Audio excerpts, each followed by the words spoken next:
Awesome. Hi, Christa. Thank you so much for joining. I have been following you on social media for a couple of years now and had you as the guest speaker for last year's Equestrians and Biz Mixer and love what you bring to the equestrian entrepreneur community and all of the stuff you do in terms of your social media following is awesome. So I would love for you to start us off by introducing yourself and what you do. Of course. Well, thank you, Megan, for having me on here. And I will hop right in. My name is Christa Myers, and I am the CEO of Equestrian Entrepreneur. I started a little bit over 3.5 years ago now, at what I called my rock bottom, what other people like to call their transitional 20s. And so I dove into business in 2021. I was away from horses after losing I sold my heart horse and bought a show horse. And 3 months in, he colicked. We could not save him. And so I kept competing. As horse girls do, we can sometimes push through, but I pushed right through to burnout. And all I desired at that point was to get the heck away from horses and heck away from the sport because it hurt. But I didn't know that. I just knew that I had no passion for horses at that point. And so I dove into a big girl career in logistics, accounting, also on the side of manufacturing for medical, multi-million dollar machines going across the country. So I surely dove right in, but I was in a toxic workplace and wasn't enjoying what I was doing. But I did realize I was very good at identifying inefficiencies, bottlenecks, and problems in businesses, and then creating pieces that sustainably actually fix them as opposed to a band-aid. So once my really good friend graduated from chiropractic school and was ready to start her business, I helped her. And at the end of that year, a couple of my friends were like, what you're doing is really valuable and you should be offering this to other people. So I launched what would become Equestrian Entrepreneur in 2021. 3.5 years later, I've worked with around 300 equestrian entrepreneurs in North America. And we currently have 18 bookkeeping clients and another 20 business mentorship clients. So what Awesome. started during rock bottom really feels like you have to work, so it's a dream, but the dream works because you work. So that is a bit about my story of equestrian entrepreneur, and it really comes from one a pivotal story of me figuring out like my pain to power story, but then also I grew up in the barn, a barn rat, a working student, a volunteer, and we saw this, like I saw the reality of coaches, barns, trainers, and I was also helping companies since I was in high school, with their social media and getting into retail places in New York City for equestrian show apparel. So I feel like I've been guided down this road, but I was still thinking I would become a vet when I went to university. So I started as a pre-vet student, switched to economics, and then finished with a social sci with a business minor. And then I hopped back into college around the same time I was starting my business for business analysis, because that put the education and like knowledge behind what I thought I was generally good at. And so we put some structure and education behind it. And I come in at the cross point of finance and strategy, but also meeting the equestrian entrepreneur where they're at. Same way we meet horses where they're at, Mhm. is money and business and horses has a lot of shame around them. And so we meet you where you are and help you get where you want to be, with that stable profit and sustainable operations. I love that. I always find it so interesting, like like where people think they're going to end up. In like my entire like mom's side of my family, they're all teachers, so I always thought I would be a teacher, and then even went like started university being like, yes, I'm going to like be a teacher, and then kind of got there. I'm like, I don't like children.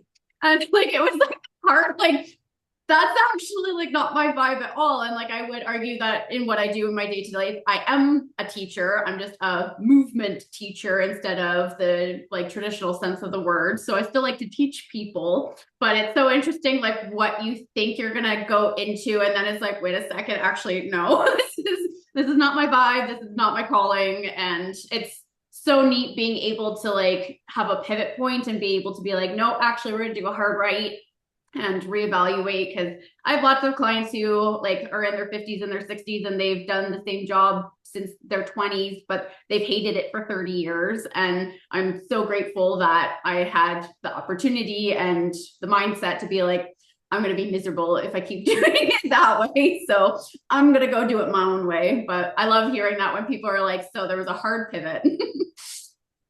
Oh, and so much of I feel entrepreneurship is pivoting. I Always. think I've been doing pivot for the last Trying to make the couch fit in the stairwell and having to pivot your way through it, especially like you throw COVID in there and like all of us being like, okay, it's yeah. seriously, and I know you started before COVID, but mine very much happened during it, like Yes. just as it was starting. And I always joked, like, we're making out. We started in the pandemic, we're going to make out of it. And then this unofficial, official recession popped, or affordability crisis, which they like to call it. Yeah. And now, if we make it through a pandemic, a recession, like, are we smooth sailing finally after this? Does that exist? It's yeah, but I like for me, I liked that challenge. I like it's been a little more challenging than necessary at times, but I like that that gets my creative juices flowing and being able to navigate and decide how to make it work with this circumstance. So it's keeps me on my toes at the very least. Absolutely. And I think that's what can differentiate like a entrepreneur versus someone that does work for someone else. Because as much as Instagram and social media romanticizes entrepreneurship or equestrian entrepreneurship, it certainly does take determination and a lot of strategy, but you truly just have to keep going and solve your own problems. Yeah, it's so much resilience of being able to have faith that you are going to figure this out, but also keeping that open headspace that it might not look like how you thought it was going to originally. But I, in like a little bit of a way, I do feel like the universe is kind of like trying to help you out a little bit, where I'm like, if this doesn't work, it's because there's probably something really, really awesome going the other way. And like sometimes, yes, you just have to push through and fight anyways. But there have been so many times where I've been thrown for a loop, and then I start going in this other direction. And it's like, oh, look at all the opportunities that opened up with that and how much better that ends up being. But it's daunting initially. Oh, I love that because for me in this last like year and a half, I had doors slammed shut on me that I thought were like the path forward. And it was truly just a redirection and protection against that purpose and those people. And so often it's stepping back and looking at like what the situation is teaching you. Yes. Yeah, I originally opened a storefront, like fitness facility, Pilates studio, and it did well, but like I needed 30 people in a class in order to pay for my overhead. And I was very, very grateful I was getting that, but no one was progressing. Like you always had to kind of, it sounds bad, but like cater to like the lowest denominator sort of thing in the class in order to avoid injury. And now I look at my model where it's a lot more like private and or semi-private, but it's so customized to the person's body specifically and what their goals are and what their needs are. And that's like the far end from a 30 people group class. But I love that. Like that's what makes me enjoy my job, is to see those individual people progress in what they're wanting to work on. And yeah, I wasn't getting that with 30 people. But at the time where I'm like, oh, this is exhausting, I'm putting all my energy into this, I did a huge pivot, went completely the other way, was super scary, being like, I actually have a pretty successful business here. Like, why would I give that up? And now I look, I'm like, this is why, because now I'm still successful, but I'm getting so much more out of it than I was previously, like 10 years ago. The- I often say I love it. So there will be a lot of statements like if there was a drinking drink game, this would be a different story. Okay, if we But make a drinking game of you saying that, we'll do a drinking game of me saying super. And I love that. And you were so aware. But with that, it is like my business brain is like you dove in further to your problem. Mhm. As opposed to like because in this year I've seen so many people you either dive further in and specialize or you start offering different revenue streams. And I find the art of diving in, like you just explained, I'm not saying it's been lost, but in my corner isn't something that people come to me with as an idea. And so, yeah, it's not always just like filling the gap with more revenue streams. It could be diving in and making it more pleasurable to you, and understanding like what's enough and what are you having out of it. So, like you learned that those 30 people was grateful, amazing, but this serves you on like a deeper way, and I love that. And it's like it's terrifying to feel like you're kind of putting all of your eggs in one basket. And like I primarily have now catered myself to equestrians, but I absolutely still have people who have been with me for 12 years and they're not equestrians, but I love them and they're here and they're so dedicated and they're more friends and family now than they are clients. But it was scary being like, I think I'm only going to take on new clients that are, if they're equestrians now. And it was like, oh, am I like really limiting myself to opportunities? I'm like, no, because that's what I love. And like, I get so much reward from that. And there is a need for that. And it's, yeah, but it is terrifying to like, well, I'm going to make it narrower, which is actually like so much more scary. But it's, yeah, it does, for me, anyways, I should say it's paid off. The niching down, I did it pretty quickly in my business. But I Yeah. think my audience almost found me. But now I often, through like business mentorship services, will be working with people and they're hesitant to want a niche. And what is the big misconception is like niching down doesn't limit. And you found this out, I found this out. It speaks clearer. And so the people you actually want are going to be coming towards you. I still work with like seven-figure golf companies, like different ones that are completely outside the horse world, and they come through me to me through clients that are referred or my website that is like horse girl aesthetic. So niching down does just make it clear, and like I find the more clearer and more niched I get with my ideal customer, ideal market, the happier I am because I am not having to not weed, but make sure that I am picking the absolute correct people to work with for equestrian entrepreneurs. So like it's beneficial to both parties. Yeah. Yeah. Well, and I think like equestrians are a different breed of people. So there's different aspects of our business, of our approach, of our lifestyle that not everyone understands. And it's hard for them to understand, like trying to explain why it is appropriate for me to write off my $3,000 saddle. Or like, actually, yes, it is appropriate for this. Or like coming, like the clients that come to me, like I understand the actual physical demands of working with equestrian bodies. And I think there's just such a different way to our life that is hard to understand if you're not in it. So I think niching down to equestrians, other equestrians are going to seek you out because they're like, this person is going to understand what that means and what that looks like in my life. Absolutely. Yeah. So when you are working with other businesses, what are some of the common mistakes that you see small businesses making? They, yeah, bluntly in my terms, is they are chasing the dream Mm-hmm. before have the foundation set.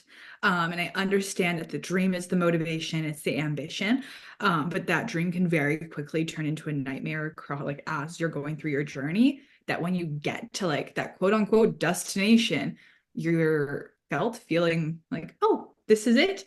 And so having, if you, especially in equestrian businesses, you are a weak point to accountants, to lawyers, to tax agencies, because we are known to be messy. And right, it's those stereotypical, like we truly just have our heads in the barn and we don't take it out to do the business side of things. I understand that we are in the business of horses, more for the horses than the business. However, I find we cause our own problems and our own pain points by ignoring those business pieces. So, like, key pieces I see is one, there is no bookkeeping process or system in place, whether it's Excel, paper, even a I've been software. guilty of paper for the longest time. That's why like my accountant was like, okay, Megan, no. I was like, okay, I'm sorry, I'll work on it. When I was growing up, my dad was a truck, well, he is a truck driver. He owned his company for a while. And so end of the year, the baggies would come out, the kids would come down to the living room, and we would do all the bookkeeping before the accountant came. And so, like, for however you're going to do it, there's easier ways in paper, but like, please, if that's how you're doing it, do it. But we see no bookkeeping process. I will be in like half an hour into a consult sometimes, and I will finally ask, like, what business structure are you? Or you're an LLC or a corporation, right? And they're like, I don't even have a business registration, or in the States, an EIN. And I'm just like, oh boy. Because we get out of the gate and we just start running. We don't get those like foundational pieces, which as equestrians, like, we understand basics and foundations. And so it's often me trying to like draw those parallels between horses and business to kind of entice, encourage, and empower equestrian entrepreneurs to take those steps. So, one, business structure, some type of bookkeeping process, and then truly and fully separating your finances. Um, business bank account, personal bank account. And then what I am actually going to say to the next piece is they don't pay themselves from the beginning. And I know this strategy is going to differ depending, like, you have a full-time job and you want to fully put all business money back in. But getting in the habit of even paying yourself $100, 500, whatever is actually affordable within your profit plan. But I did that right out of the gate, even like I was full-time working full-time in school and doing my business. And so I also need that motivation of like energetic to come back to me. Yeah. So paying yourself from the get-go, because then you are operating sustainably to pay yourself. It's bewildering how many businesses in the equestrian space are like 5, 10, 15 years in, and they don't have a stable income on the other side of things. I understand that people believe they are just trainers, they are just coaches, they're just whichever. But those just are things I dream of doing or having the capability of doing. And so having that like sustainable financial consistency just makes the dream a lot easier, as opposed to like this burden where we read posts on Facebook of like how hard of it is as like an equestrian business owner. So like pieces of that, those pieces are going to help you feel less burdened and heavy as an equestrian entrepreneur. And then the last one I'll end on is pricing profitably and strategically. We want to make sure your offers, one, aren't competing with each other, that they are stacking profitability, and that they actually make sense from a numbers wise right now, as well as your plan moving forward. I've Another bewilderment is how easy we are willing to pull numbers out of our rear, because we just want to beat someone down the road, but by price wise. And we don't understand like what are their financial realities, who's paying their bills, how are they paying their bills, what type of structure or strategy is going on behind there. Like, we truly don't know because we don't have those conversations often. And so building your business off of pricing that is profitable and sustainable to you, and not just beating whoever is a couple kilometers down the road. It's there's so many different factors that go into that, but one of the growing equestrian businesses that I've been chatting with and mentoring a little bit, she was like I'm going week to week, like I'm barely like paying this and this, and she's like I can't physically take on any more clients, like I'll burn myself out entirely. And I was like, raise your prices. And she's just like, what? I'm like, raise your prices. Like, if you are working your max capacity and you're still not meeting your own personal needs, like, raise your prices, but it's so scary.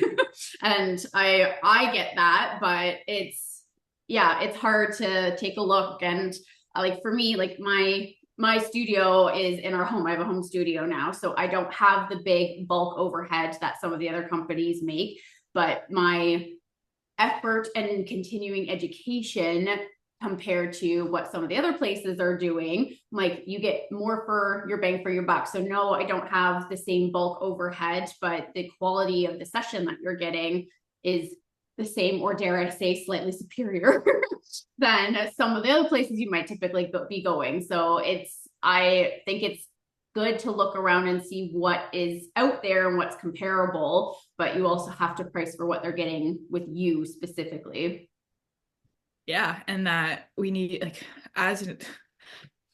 in business, if you are competing with numbers and like marketing with numbers, then that is such a weak point. Like Yeah. that is at the bottom of the barrel. Yeah. Understanding and developing like why people are wanting to work with you and putting psychology within your strategy and your offers, your messaging, so that people like it is an inviting experience from the time someone learns about you Mhm. until they actually book with you. And that is more important than marketing your price.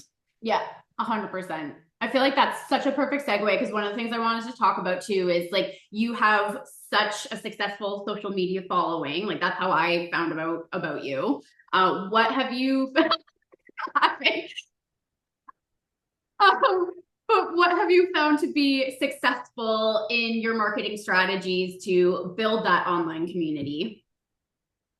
Oh, well, one, thank you, because I get that. Well, I am not very good with compliments, but the social media side just sometimes um catches me off guard because I'm like, thank you. I try. You But do though, and like the effort shows, and yeah, no, absolutely.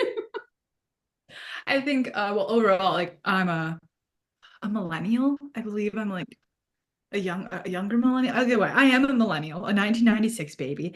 Yeah. And so, like grew up with social media, like not as aesthetically pleasing as the kiddos today. We Oh my just God. photobomb all of our nights out of like 300 photos. But it was during high school, I was working with that equestrian sport apparel company. And then went away for university, came back after a year, started working at Greenhawk. And that is where I started diving more into social media too. I also had a Twitter account when I was younger called Equestrian Fashion, and I would be like putting outfits together and engaging online. So I think when it came to my business, it was just continuing what came natural and then diving in from a business marketing side of things, and creating messaging that makes money, business, and horses easier, because it is something so heavy and shameful for me can be so heavy and shameful. For me, I wanted to make it a little bit lighter. And we all know that horse girls equestrians love aesthetic. And so it was just leaning into that. And I learned 7, 8 years ago how important photos are, because when our horses are no longer with us, like that is what we have. And so I started on the photo side of things with my girly, because that's also one, she's a write-off. And then the photos become that as well as memories. But with social media, I love to educate in a way that isn't asserting Mhm. my opinion or fact on others. It is truly just putting out, and I'm being careful how I put it out there too. Putting out what I know, whether it's wisdom, some cute quotes, business tips or advice that is one applicable to the horse industry, but is relatable, because so many of us are used to like the horse girl hustle. Introducing like a disruption to that through the social media is how I've gone about it. I tried outsourcing it a couple times, and what I found was that disconnected me from my social media, and just was not successful from an ROI or like an experience side of things. So I've been in charge of my social media 90% of the time of building it, and it's been consistency.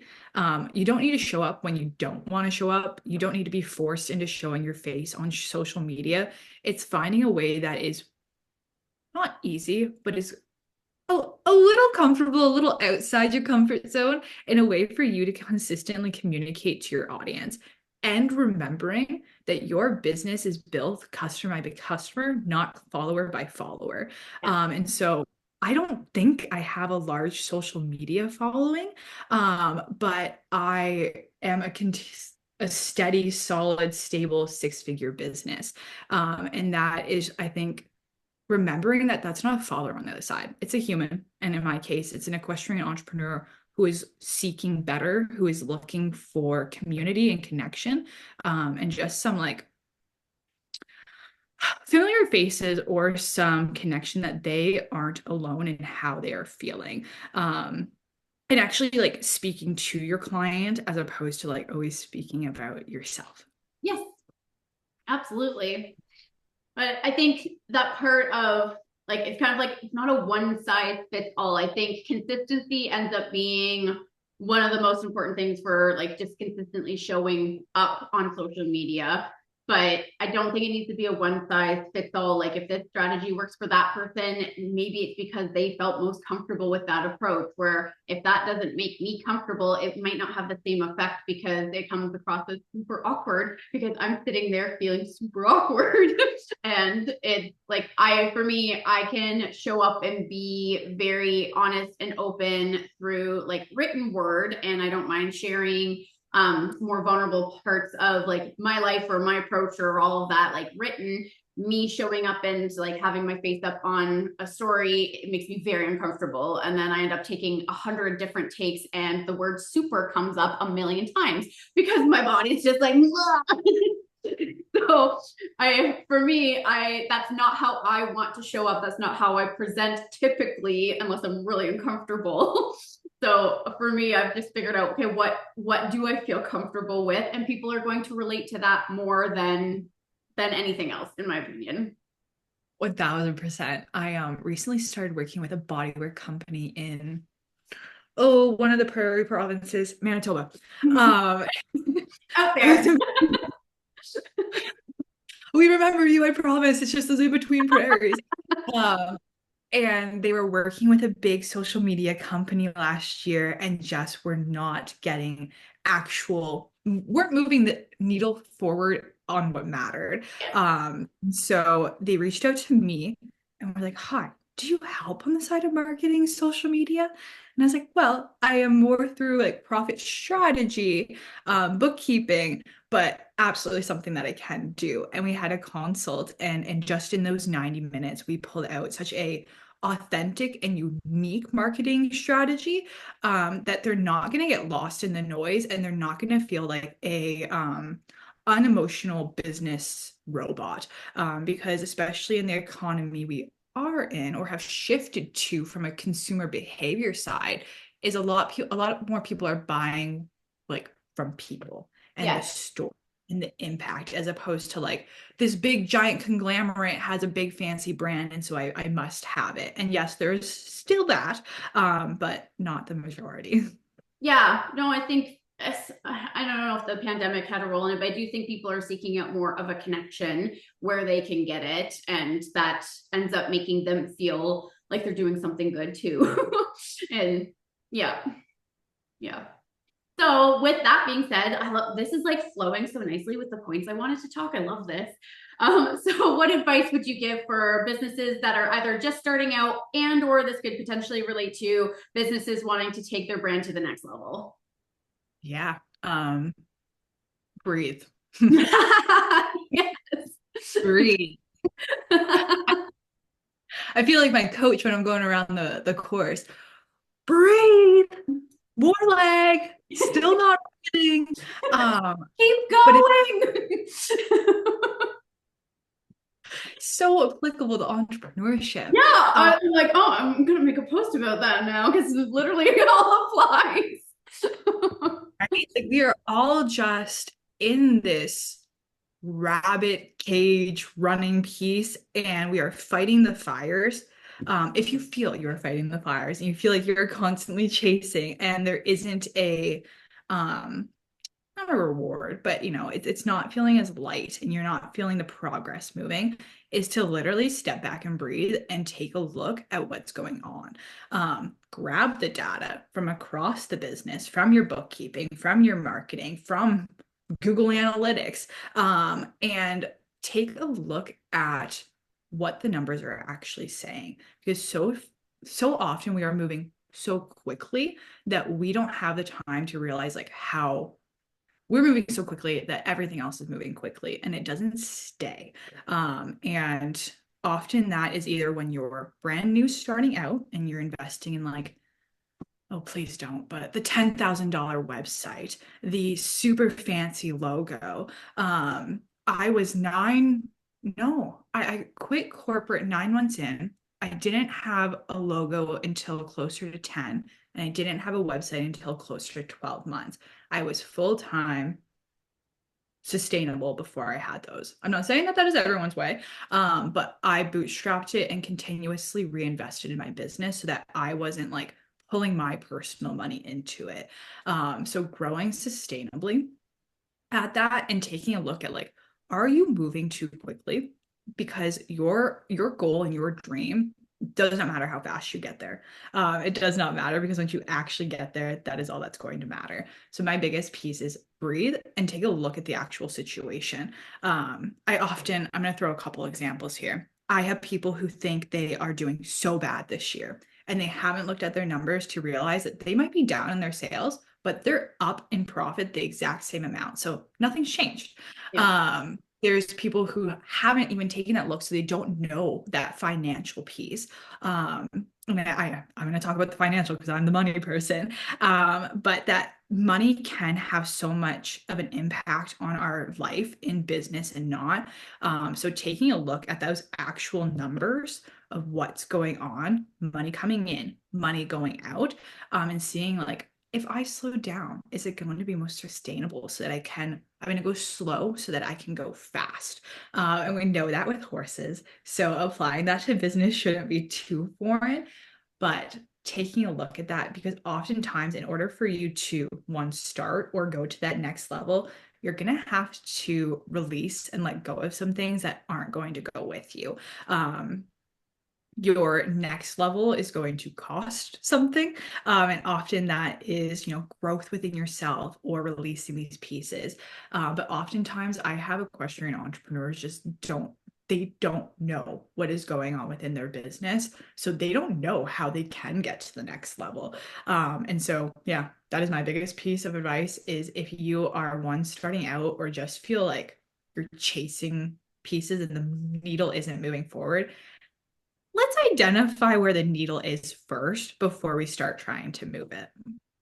That reminds me, I a mentor of mine from a million years ago working with horses. She would always say, take the time it takes and it takes less time. Like if you're going to force a horse up on a trailer, like take the time it takes. And then next time it's not going to take, it used to take my gelding like almost 2 hours to get on, but take the time it takes and it takes less time. I feel like that in this conversation can super apply to your business of it, like take your time with it, let it build, let it simmer, and then let it not, it's never going to sustain on its own, but like you can find that kind of coasting point somewhere in there, and it won't, coasting is never permanent, but for a moment you might be able to.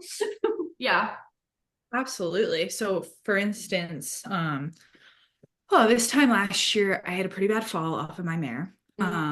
And I got pretty sick after it. We think it gave me POTS, so like posterior yes, tachycardia. So I get dizzy often, I get overheated. There's a lot of pieces I don't really fully understand yet. And so I had to lean on my team and my processes even more and like step out of my business. Really the last 3 months I've been more what I call like 100%, but it's probably like 120 to others.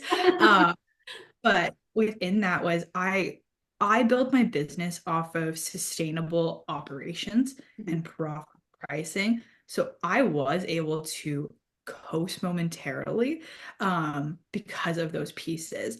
And then, I'm back in here because the health wise allows it to.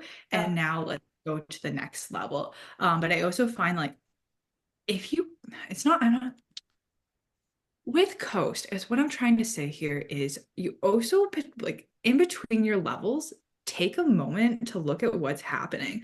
I'm 3.5 years in. I have done things I have never imagined. Like I have worked with Noel Floyd. I've sold out a workshop with other people in Wellington. I've spoke at so many different events, and you know this, Megan, because I said this last year. In high school, my voice used to shake when I spoke. And so like these little pieces, like even visiting Kentucky for the first time and the second time and the third time, I'm like, how does that exist? And so this year for me has been like, you built this world so it exists. And so live in it before I go chasing more big horse girl dreams. Yeah. And I think it like people forget that like I for me like I can hustle. I know I can hustle. That's my natural state. And I forget sometimes to take a step back out of that. Yeah, to be like, okay, you did hustle so that you can do this, this, and this. So enjoy the hell out of that. And then your little brain can go back to all of its busy work. But and I think it definitely depends on the model of your business. Like for the bulk of my business is my movement work. So like if I don't work, I don't get paid. But I also have built it to the point now where I can take 2 weeks off and everyone comes back after those 2 weeks. But I can take that for myself where I can fully step back. I don't have to check emails. I don't have to do anything until I'm ready to go back. Where when I first started, I'm not sure people would have been as thrilled with me taking 2 weeks off. But now that I have that, it's sustainable and I can take that for myself to enjoy. But It's all in time, I think, as well. It's just, yeah, it's always those correlations between horses on entrepreneurship that I find we yeah. forget. Like we can have everything in time. We just can't all have it at one time. I love it. So tell me about your equestrian entrepreneur mentorship and what that entails. Yeah. Okay. So currently, on the business mentorship side, I have a program called CXO Mentorship. And it's supposed to stand for like Chief Executive Officers. No, your parents want you to marry a CEO, but we became CXOs. Honey, I am the CEO. Make my own horse girl money. Yes. And with that is, I have both a monthly and a quarterly option. So quarterly will be opening again shortly for the 2025 year, which is What just, wild. yeah, I don't uh, understand. just crazy. And what this program is a hybrid between bookkeeping and business mentorship, with a focus on profit strategy. So normally, I have clients that have gone through training with me or QuickBooks setup, or one of my training courses, and they want more accountability, more growth, more scalability, perhaps sometimes. And so they sign on to CXO mentorship where we focus first on their bookkeeping, making sure that is all set up. And then we use the numbers from your reports, and there's so many fun reports we dive into. Then grow your business, whether that's adding offers, diving into your marketing, creating processes and systems in your business, and just creating that sustainable operations and stable profit. My focus in there is the profit, operations, bookkeeping, and marketing. And it's not so much social media marketing, that is an aspect of it, but it's a holistic approach to marketing, boots on the ground, on the web. And so for quarterly, that includes one private session as well as a group session, because I think it's really important not to be an echo chamber. And so I also hold like virtual online masterminds or network events so that people that we can come together in a community and have conversations that are productive, but also make sure that we're like sharing that collective wisdom, experience, education. So yes, our CFO mentorship is bookkeeping, profit strategy, and business mentorship come together. It does start at $395 per quarter. And this is for the equestrian entrepreneurs who have their bookkeeping started. So you've worked with me before, or you just have it going, because I have been impressed recently in the last year. How often now I have people responding yes to like, do you do your bookkeeping? Yeah. So that's a really nice change from like 3.5 years ago. So all of that goodness. And then quarterly waitlist will be opening in November, right around Royal time will be the announcement. And there will be a couple different tiers heading into next year. One where you can just start with like one call, and then another with a call, and then a group, and we can add it on.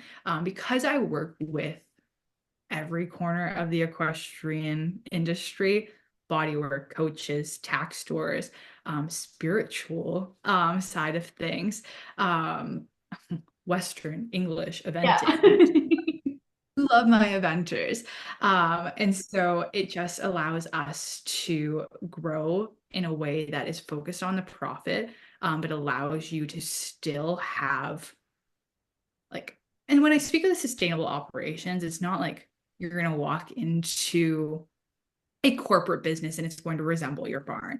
It's just actually bringing some of those business acumens and techniques that are one proven and tried, and introducing some or removing some chaos from your barn and introducing some profit. So that is the CXO mentorship. And then I also have launching more is the CXO collective. I have one course in there right now called Bookkeeping Basics, and it just lets you set a little bit of a foundation in your bookkeeping and your financial operations. And that is going to get tied into the mentorship next year. So anyone that is in the mentorship will also be in the collective, and there'll be courses and trainings dropped in. I know that this is most people's first rodeo in business. It is certainly mine. And so I am creating courses, resources, and services in my zone of genius to help move the needle forward. There's no fluffy BS, but it is still, I do approach money from a management and a mindset side of things. So as much as I teach you about, hi, this is the process we need to step, or like, this is a strategy we can have within your profit or taxes. We're also matching that with like, how do you treat money? How do you feel with money? And making sure that you aren't like self-sabotaging yourself as you're trying to grow forward. But I think money is scary. Like it's what makes the world go round. And to have someone who doesn't balk at it, doesn't like isn't intimidated by it, for someone who is starting their own business, like you kept saying, like, yes, I go back to the numbers, but I do think that's something that does get overlooked, because for those of us who aren't as comfortable with that, yeah, it is scary, especially when you're first starting. So I don't want to look at that because I may not understand it, or I don't understand what to do with that information. So to have someone to support you through all that, I think that's huge. I think of it as I remember being like 17 and thinking I was going to be like a coach in eventing. And now I look at it and it's like I'm doing what my coach is doing for me in the arena. Yes. And funny enough, my coach is a client, and so I help her in business and she helps me with my horse. Yeah. And that us also respecting our zones of geniuses, and like, this isn't going to make me move. Me training my horse isn't going to be any good, and someone else doing their own bookkeeping and side of things that don't know what they're doing isn't going to help them. Yeah.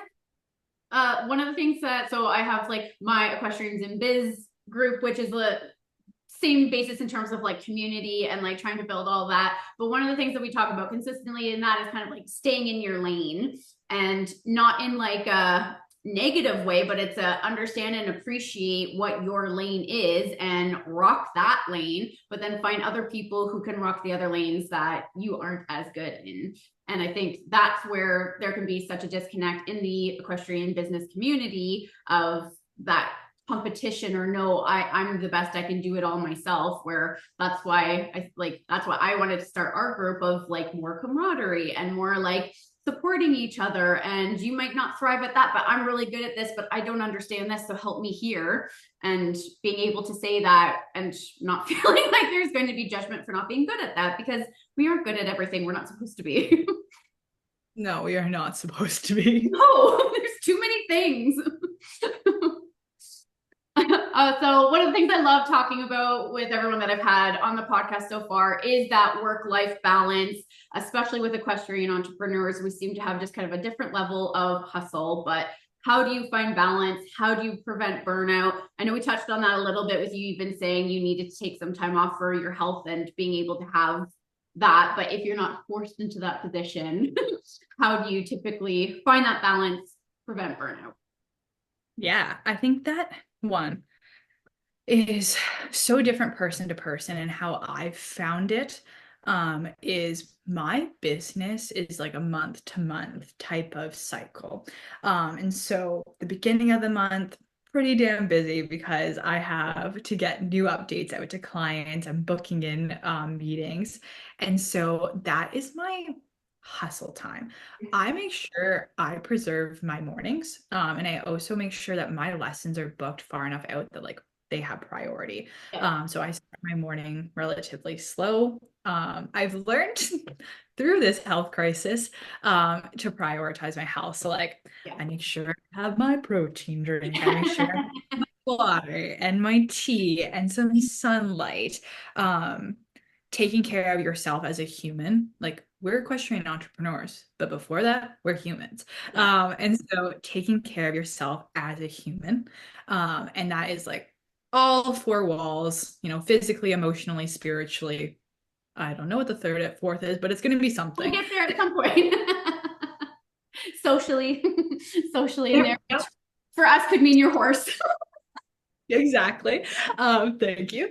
And is taking care of those, because if I need my whole life to be on like this level of goodness. I can't be faking it in business and like my personal life being absolute chaos. And so I balance at one, I am a human and I am an entrepreneur. So like I am doing this because I need some kind of control or flexibility in my life. And also having like I now have some pretty good boundaries. I no longer have my email notifications on my phone. I have my email on my phone, but no notifications. Same.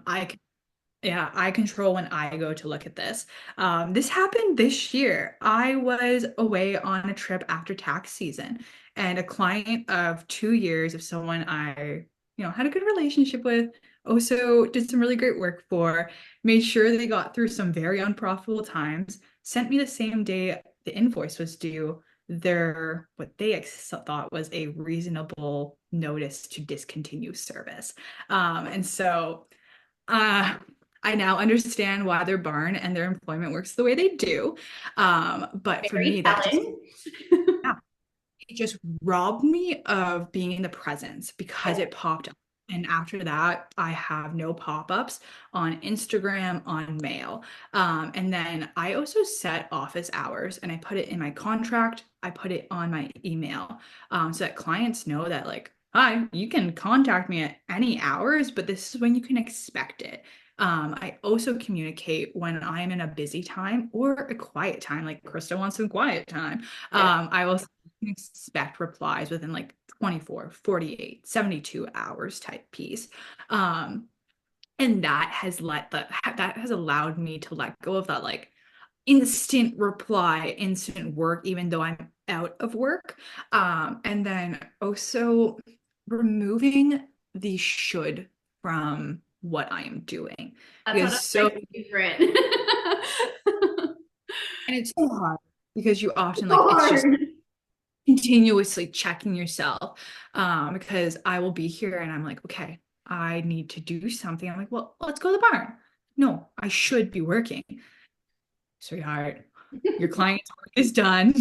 Your work that is needing to be done is done.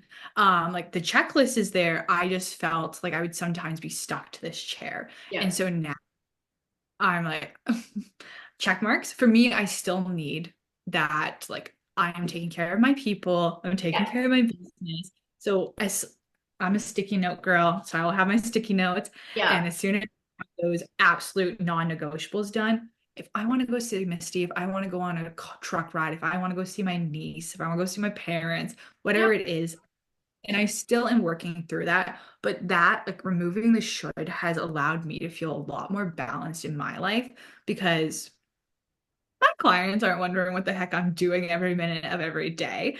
That is just I feel like these spooky tales we make up in our head to Yeah. like keep us awake. So it's just like de-spooking.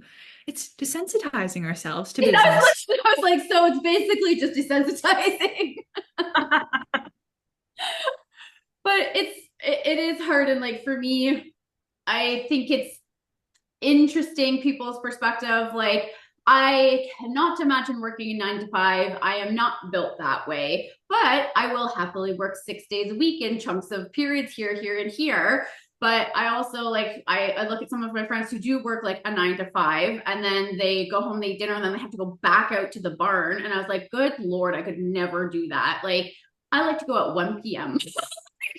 And I love that, like with my line of work, I'm typically available from 1 until 3 p.m. And that's my time if I want to walk the dogs, if I want to do this, this, and this. And I used to feel guilty for not like quote unquote being in the office at that time. And I'm like, but most people don't work until 8:30 p.m. and I do 3 days a week.